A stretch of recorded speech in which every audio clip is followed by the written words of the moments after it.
Hi, I don't know, did we have the prayer person? I forgot. Wait. Amen. Thank you. Thanks so much. Hi, everybody. My name is Melissa C. I'm a recovered compulsive overeater.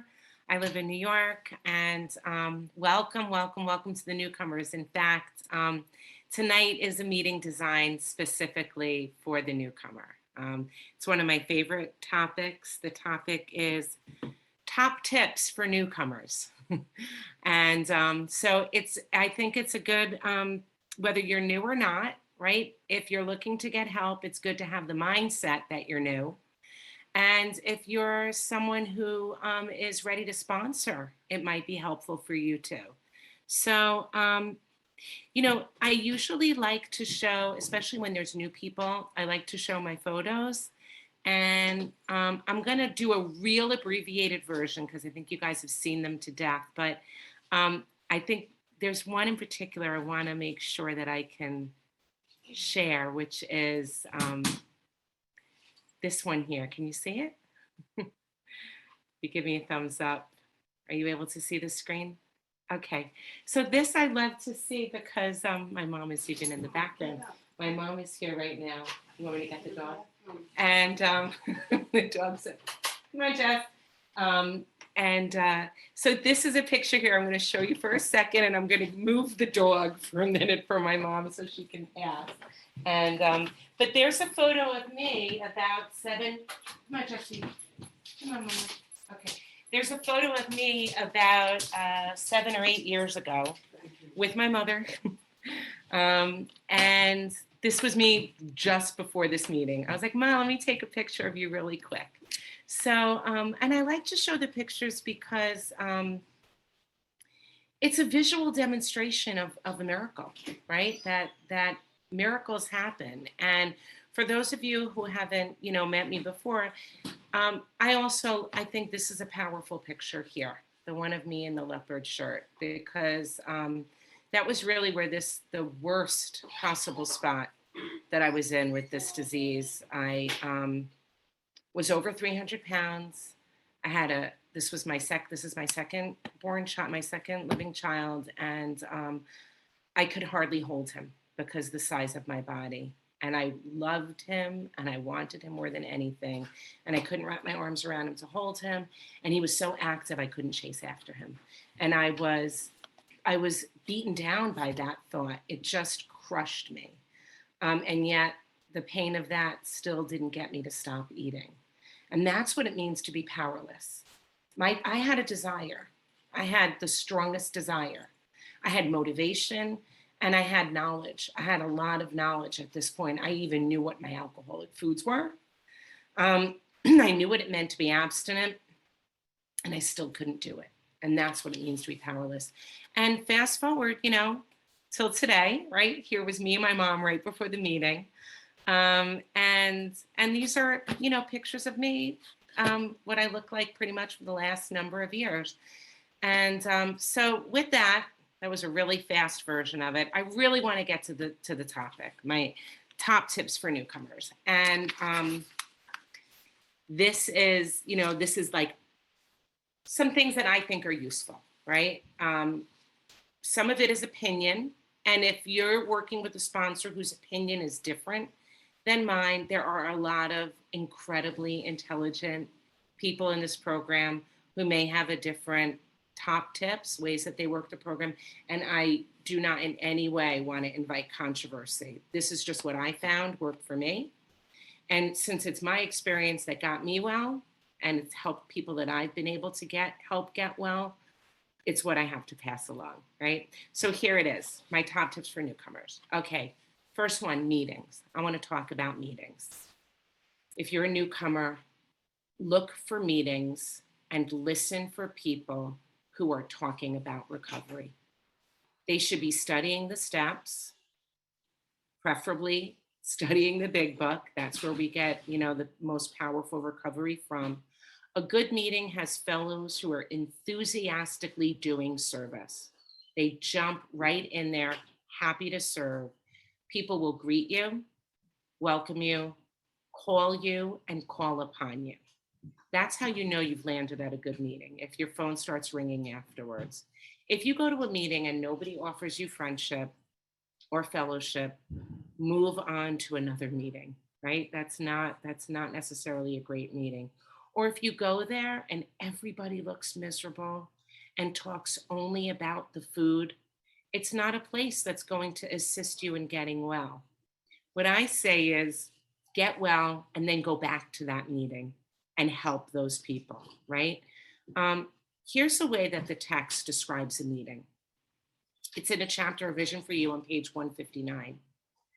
Seeing much of each scarce and evening past that someone's home did not shelter a little gathering of men and women, happy in their release and constantly thinking how they might present their discovery to some newcomer. In addition, it became customary to set apart one night a week for a meeting to be attended by anyone or everyone interested in a spiritual way of life, right? So here we are, we're sheltered in each other's homes, coming together. And further down on page 160, it says, he heard the story of some man whose experience closely tallied his own. The expression on the faces of the women, that indefinable something in the eyes of the men, the stimulation and electric atmosphere of the place conspired to let him know that here was a haven at last. And you know when you've landed at those kind of meetings where people are alive and excited and, brimming over, right? Go where people are happy in their release, where there is stimulating and electric energy. I love when Janet shares that our stories have to show that God is the star of our stories, right?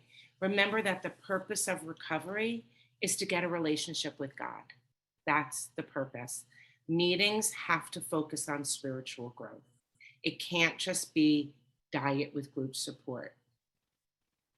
That's called Weight Watchers, right? That's not necessarily a 12-step meeting.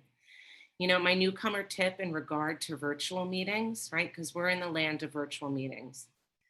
Now, I know some of you might be in a position where you can't put your cameras on, but I'm going to share a newcomer tip. Understanding that you might be in a predicament where you can't do it. And by all means, you're welcomed here, even if you're not yet able to put your camera on. Maybe you're just testing the waters, right? Or you've got a lot going on in the background. But I'm going to give you the tip anyway. Camera on as much as you can. Do not hide if you want to get well. If you can log on a couple minutes early, let people know that you're new and that you're looking to get well. Introduce yourself to the host. If you're struggling, tell someone. If there's an opportunity for sharing, then put that in the chat box. Make sure to rename yourself on your screen to say your first name, your last initial, and your phone number, right? That's a good way for people to see you, associate who you are, and then be able to make contact with you.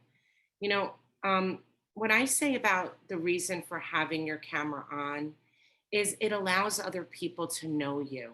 I know for myself, when I'm at a meeting like this and I'm looking out on a screen and I can see your face, I feel a greater connection to you than just a blank with a name. It's hard to just remember blanks with names.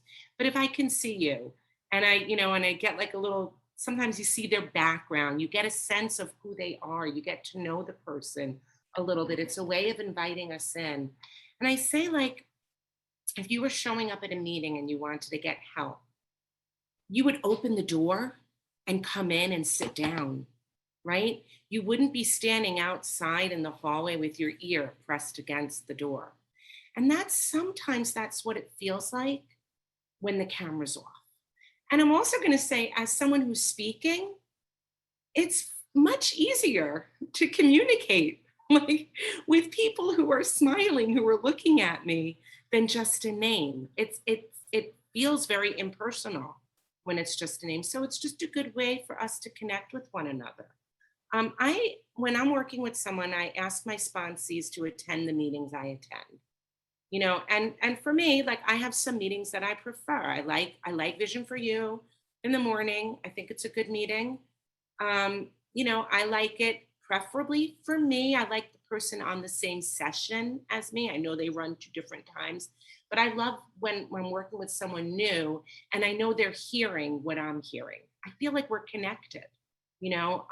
And sometimes they'll even text me and say, wow, I really got something out of that. And then I feel like we're actually sitting in the room together. It doesn't feel like so alone. Um, I so yep, my other meeting obviously is jam, right? Mondays and Thursdays, or Mondays or Thursdays. We've got a wonderful meeting now on Tuesday nights. I'm adding it to the repertoire. I think it's a great meeting, the miracle meeting. I have a Saturday morning meeting I like to participate in. There's a lot of meetings, but it's where we get help and it's where we get to help, which is what we're supposed to do. Right from the beginning, we're supposed to be thinking about others. Even as a newcomer, we're supposed to be thinking about helping others. Show up with an open mind. And if you have a hard time having an open mind, then take notes. There's nothing better to open up your mind than having to write down some jewels, some important things that you heard. And I usually do that with sponsees who are struggling to focus in on a meeting, or tell me, like, yeah, I really don't really like meetings, or, I say, great, awesome. So go to that meeting now, because this isn't about what you like, and take some notes, and we'll share the notes together and we'll talk about it. Okay. So now, speaking of service, of giving help, right? Because that's what happens at a meeting.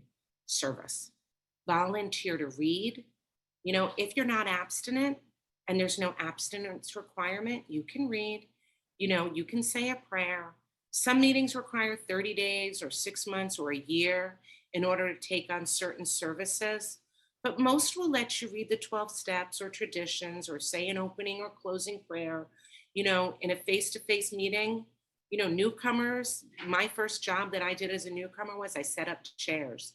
My sponsor asked me to get to the meeting early and I set up chairs or put out literature. I always had the literature job. That was one that I could easily do. And I'll come back again to service in a moment. Okay, fellowship. Here's my another top tip for newcomers: fellowship. Make friends with the phone. The phone is your friend. Make calls. Don't just talk about the weather or your cats, right? Even though there was big flooding here in New York, like, the predominant focus of my conversation with people in recovery calls should be about recovery topics. And I know it's awkward sometimes if you've never done this before, but this is not a blind date, right? It's not like you're needing to, make a love connection. If you're working on a particular chapter or an assignment, then reach out and ask someone specifically about that chapter or about that assignment. Have a text based, not texting based, but the text based conversation, big book focused conversation. Call at least 3 people a day. Reach 3 people a day. It might take you 20 phone calls, but you should have 3 conversations. And I know sometimes people are like, I made so many calls. And I remember being in this predicament where I was like, I knew when to call certain people if I didn't want to talk to them, right? If it's during your dinner time and oh, does that count? Right? Contact people, really contact people. We've an international fellowship. We've got people on this meeting right now who are in Australia. It's a different time of day there. We've got, if you're on the West Coast, or you're on the West Coast, or you're on the, what's our Midwest people? The Midwest is best, or something, Midwest. Use the time zone. The time zone is your friend. If you struggle with night eating, call someone in a different time zone so that you're not, waking anybody up. Ask your sponsor for numbers, right? Sponsors should share their contact lists. My feeling is that if anybody calls me looking for help, then they should be willing to be called when another person needs your help. That some people find it easier to schedule their outreach calls. via text, and then they make appointments to talk. You know, if you hear someone say something at a meeting that speaks to you, reach out to that person and tell them, right? Tell them, wow, that really touched me, or I would love to hear more about that, or I have an experience. Maybe you could help me. It sounds like something you've experienced. You want to find people, you know, who are recovered and also people who are working on the same step as you are or thereabout. It's great to find like a brother or sister in recovery, like who's right about where you are, that you could share the struggles with. But it's awesome to find someone who's ahead of you, who's got more experience than you. You know, one of the things I love is I have a sponsor who's been doing this for 30 some odd years. She's been through everything. She's been through the death of her parents. She's been through marriage of her children. She's been through, sickness of her husband. She's gone through all these life's events. And there's people like that right in our fellowship. These are our jewels. Reach out to them. We're not an island. We're not supposed to do this alone. There's a reason why you couldn't recover alone, because you're not meant to recover alone. It's not an I program, it's a we program. Um, you wanna um, you wanna take the time and make connections as you're working the steps. Um, and you'll find that if you do this thoroughly, you'll develop a group. You'll develop your own group of people, who you can call on when you're having a hard day, right? This is like you're developing these relationships so that when things get rough, you've got people to call. There are group me groups. We've got a group me group that people are involved with. I know if there's a group that's for new moms. There's like a mom's group. There's groups for different religions. Whatever kind of support you need as fellowship, awesome. This disease lives and thrives in isolation. Newcomers might claim that they like their space. I've heard that. Well, I'm a private person. I like my space, or that all of this takes a lot of time. It does take time, and I think, what did I want a lot of space for? What did I want privacy for? So I could eat. So I could eat in private, so I could be dishonest and not have a witness.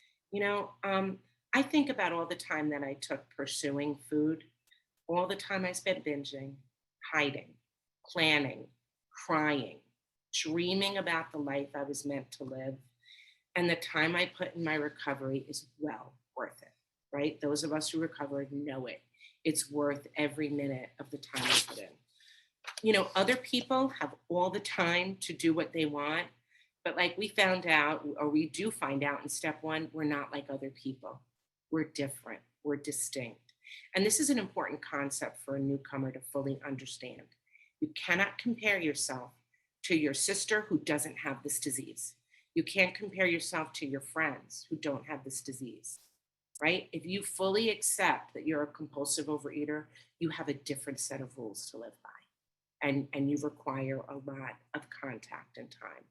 Okay, in the chapter more about alcoholism on page 30, it says we learned that we had to fully concede to our innermost selves that we were alcoholics. This is the first step in recovery. The delusion that we are like other people, or presently maybe, has to be smashed, right? We're not like other people.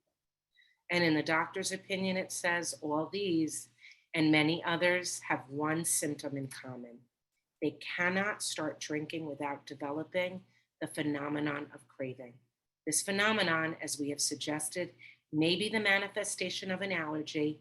And usually, a lot of people stop their focus on the paragraph there. But the next part is even more important than the allergy, because it says the manifestation of an allergy which differentiates these people and sets them apart as a distinct entity. It has never been, by any treatment with which we are familiar, permanently eradicated, right? So I'm not like other people.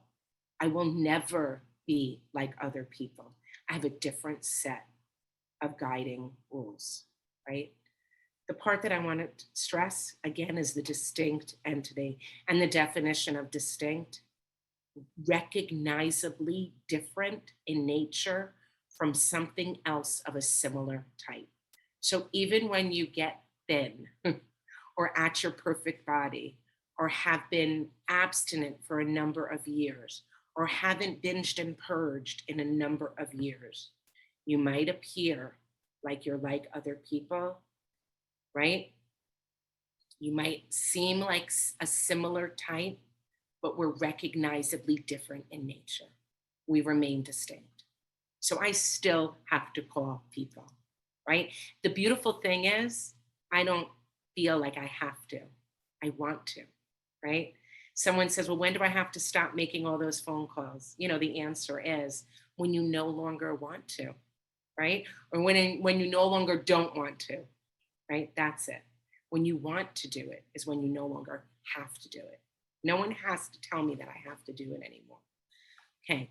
Differentiates these people, recognize or ascertain what makes someone or something different, right? That's what it means to be distinct and different. Okay, food.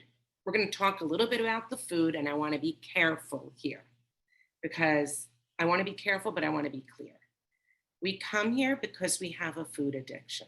That if you're here for compulsive overeating, I know that some at this meeting there might be people who have other addictions, but I'm going to speak to the newcomer for compulsive overeaters. We come here for help. Newcomers come here because they can't live with the food and they can't live without the food. But boy, if we don't resist the help that's offered. My top list, get a food plan. Get a food plan. You can't be dreaming up in your head. Go to a nutritionist or take the one suggested by OA, or if your sponsor hands you one, get a food plan and follow it. If there's a food that's problematic for you, don't eat it, right? If you're not sure that it's problematic, again, don't eat it, right? If you're not sure, I would say, don't do this. Here's what I wouldn't do. Don't start calling people and taking a survey to find out if they have a problem with that particular food, right? Because what you're doing, first of all, you're wasting time because whether or not they have a problem with that particular food and you do has nothing to do with you and your recovery, nothing. And you're going to find, if you survey long enough, I can find people who can eat every single one of my problematic foods. And I can also find people who can't eat every single one of the foods I know that are okay for me. So it's kind of a waste of time. And I found out, for me, I have a particular, and I'm just going to name the food. If you don't have a problem with this food, awesome. Most people don't. I can't eat cheese. I just can't. Now, I could take a survey, and I remember doing that at one time. I called so many people asking them about it. What a waste of time.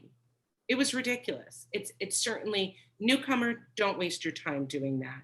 Don't ask specific food questions unless it's asking for support in putting it down, right? Then I say, yeah, go ahead and call and discuss the food. Okay, food prep, food plans, food protection. I prepare a lot of foods ahead of time. Generally, for me, Sunday is food prep time. I like to buy foods on Saturdays, right, when I'm off. And then on Sunday, for me, during the special edition meeting, I chop and portion out. I just think it's a great tip. I'm like, it's a way, that I'm ready to go for the week because life gets busy. And I need it. I need it easy. I often cook enough chicken or turkey or some kind of meat or fish to get through a big chunk of the week. I portion it out as soon as possible. And that way it's done, right? It's done. I keep certain canned items on hand. And if I'm invited to someone's house and I don't know if there's going to be something there I can eat, then I can have, a can of salmon, which is one of the things I bring, or like beans, right? Those are some things that are easy for me. And I often go to friends' homes and family members' homes with a beautiful salad, big enough to share and pretty enough that I can feel proud about bringing it out. So I'm not sitting there in a corner eating my, sad little meal feeling like I'm forever banished to another life. I can participate with other people. It's my food. It's abstinent. I know I can eat it, but it's presentable and it's safe. Um, you know, I don't like to show up places feeling sorry for myself that I'm not eating what others are eating. You know, and I wasn't always able to do that. And so in the early days of recovery, as a newcomer, you might not be able to eat outside your home, right? If going to someone's home, even bringing your abstinent food, even bringing food that you can eat, feels uncomfortable and something you can't handle, you know, then don't. And remember, the reason we go to someone's home is to be loving. you know, we go with the specific purpose of being helpful. That's if you're unsure about going to someone's house, if you can go there and be helpful, then you belong there. If you don't have that ability, then you don't belong there, right? Okay. In the doctor's opinion, it says though we work out our solution on the spiritual as well as an altruistic plane, we favor hospitalization for the alcoholic who's very jittery or befogged. So, newcomers, welcome to the hospital, right? Put on your robe, the one that opens up in the back, right? And your slippers. You're in the hospital right now. You're in food rehab. So if you were in the hospital, you would be eating in your hospital room, right? For us, that's our kitchens, like you're eating in your kitchen at a table. My tips include, don't eat out at all. Not for a long, not for a while, until you're a good enough way through the steps, right? Or if you have to, if there's extenuating circumstances and you have to, have a plan with your sponsor, a very clear plan. Don't go in blind, you know. And I back when I put this list together, I said, oh, lucky for us, we have a global pandemic and everything's closed right now. Well, we're not in that state anymore, right? We've rejoined the world and many of us are going out. Um, you know, I say when you begin each meal, start out with a prayer of gratitude for the food in front of you, right? It's a great way to start. Dear God, thank you for providing me with healthy food to nourish my body. May it give me the energy and strength to carry out your will today, and may it not feed my food addiction, right? And that often is a good, helpful reminder before you sit down to eat. And then at the end of the meal, thank you, God, for giving me enough. And even if I didn't feel like it was enough, saying it and thanking God. And if it isn't a food plan that was, given to you by a nutritionist or another professional, it is enough, right? So the rumbling of my stomach, it's data that I can't rely on, which is why I need a food plan.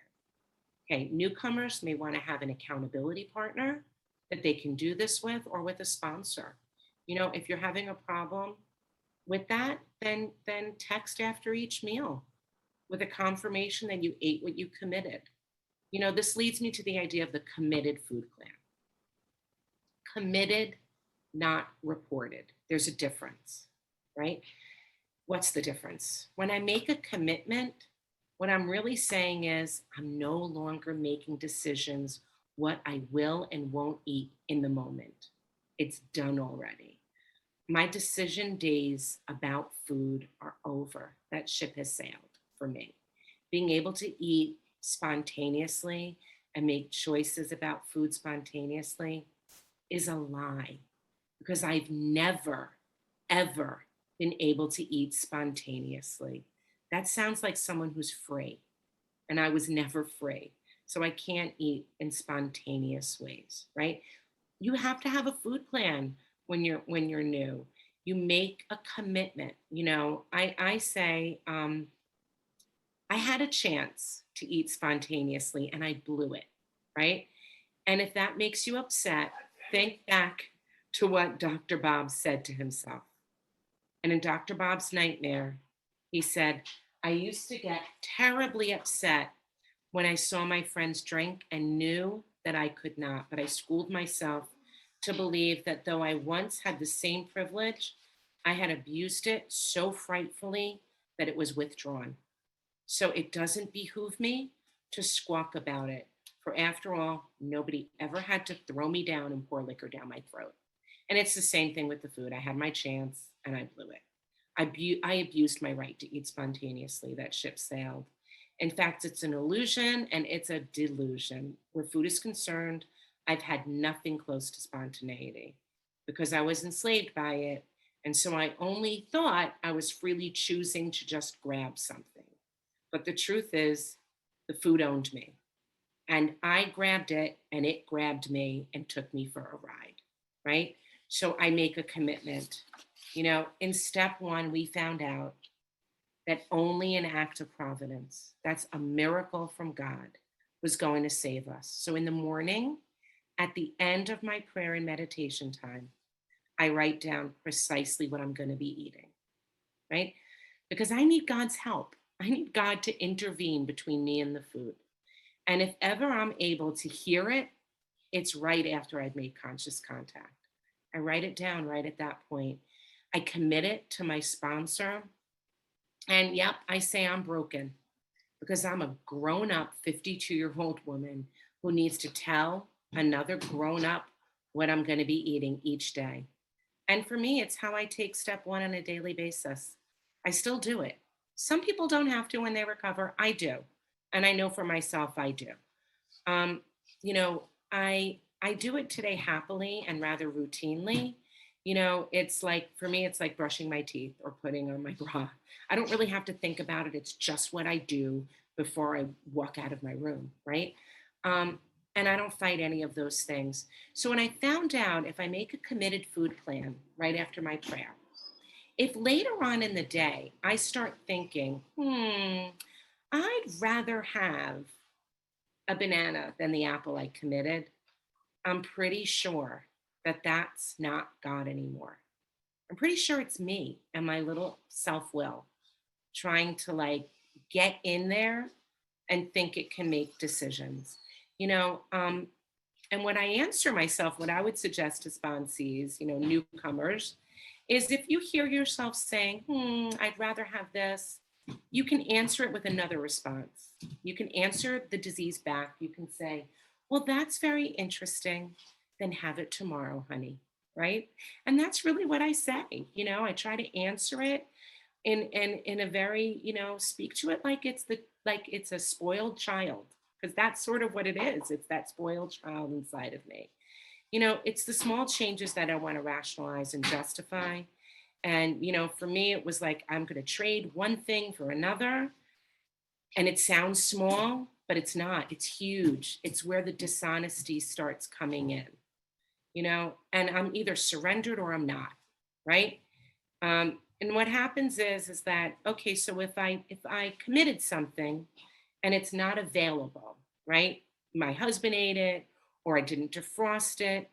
Okay, we live in the land of reality. You know, I say you text that to your sponsor, right? Text it.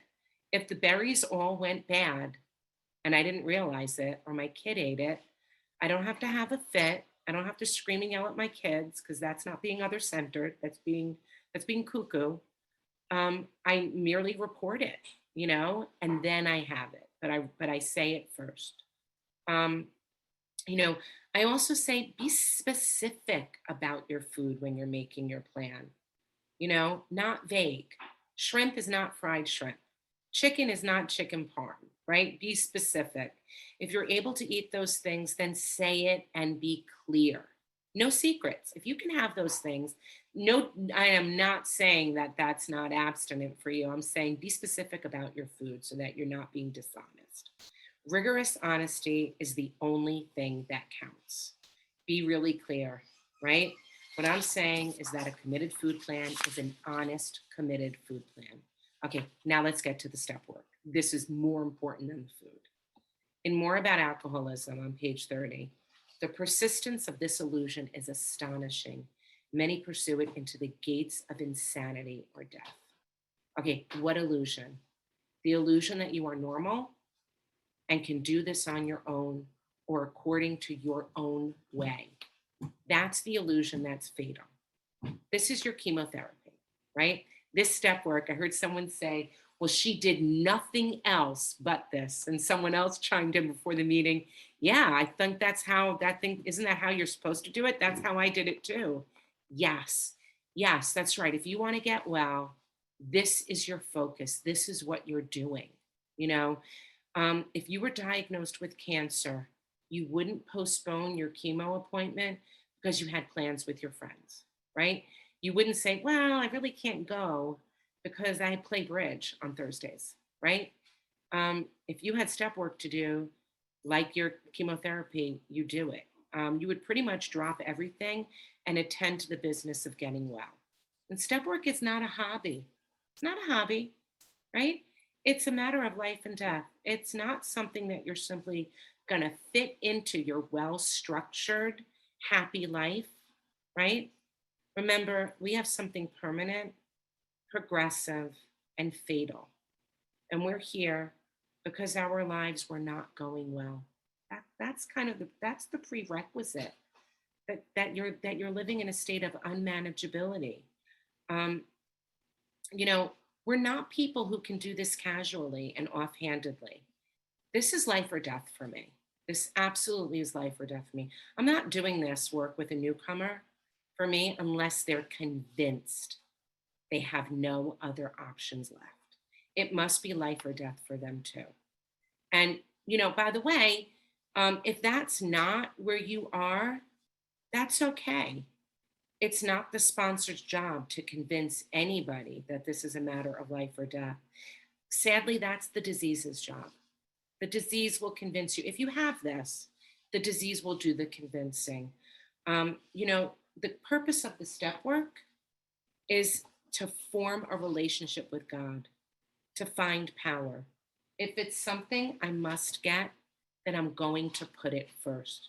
So, in my priorities list for newcomers, sleep, hygiene, eat, family, work, step work, that will lead me to God, right? Um, if it's my priority, then I don't cancel with my sponsor at the last minute or for trivial reasons.